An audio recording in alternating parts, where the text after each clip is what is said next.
Goejoen, of ja, hoe let het ook maar is, bij jou thuis. Ik lees een gedicht voor uit mijn korten te verschijnen bundel, dat de titel nog net van bekend is, maar dat wordt alweer hartstikke mooi.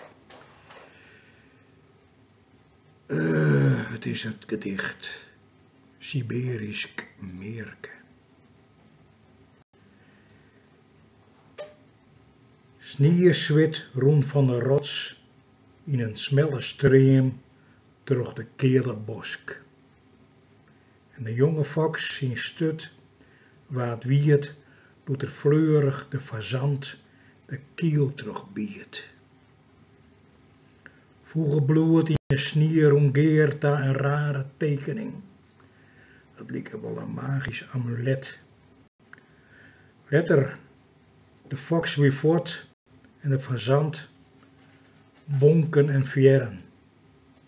Boogden tinnen bjemmen haar verbjusteren voor het justere symbolen. De oele moeze marter voelen het ek maar wat nuver. De frost die nacht wie hut en roeg. Het bloed kreeg een blauwe gloede. Squorm, reek en een eruptie.